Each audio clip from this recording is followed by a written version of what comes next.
Chapter 12 starts with meaning and misunderstanding. Richard's context theorem of meaning deals with how humans receive and respond to data.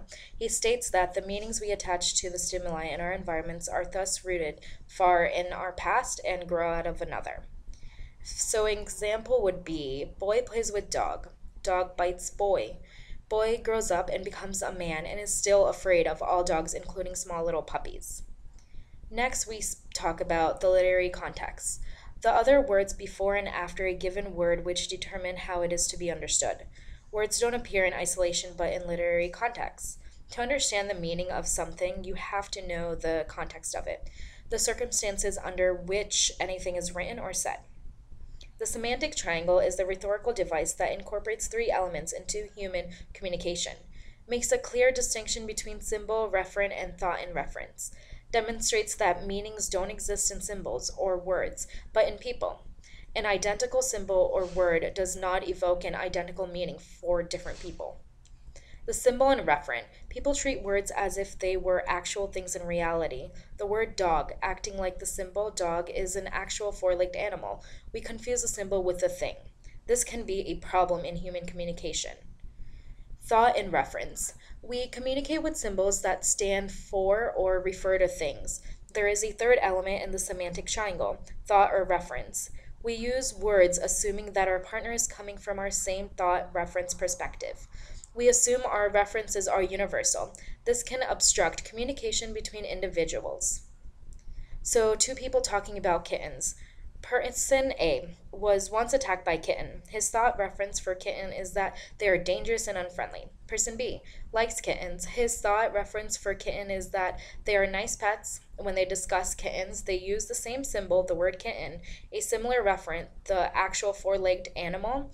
Their thought references are very different. This could lead to a misunderstanding in their kitten discussion. Then we start with Mead and Morris, the study in nature of symbols and how they may be used to generate meaning and produce action, which is significance symbol.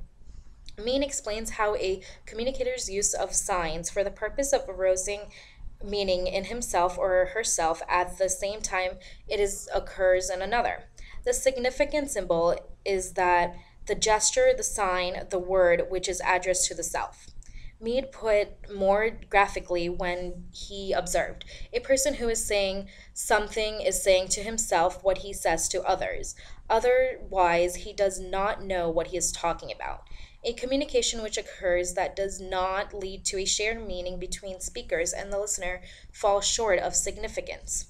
What Mead has in mind is using the term significant symbol was a communicator's use of signs for the purpose of arousing meaning in himself at the same time it occurs in another. Morris summarizes Mead's interpretation of significant symbol as the characteristic of human being that he can react to his own or some of his actions as other human beings will react. Mead calls those symbols to which their producer is disposed to react like their receiver, significant symbols. He equates mind with the operation of such symbols. Mentality is thus for him a kind of behavior or disposition to behavior.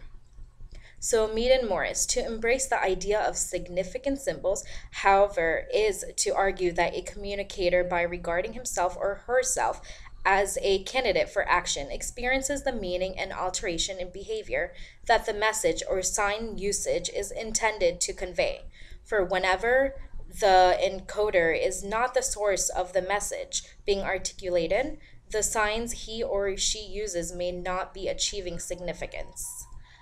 Thank you, and God bless the USA.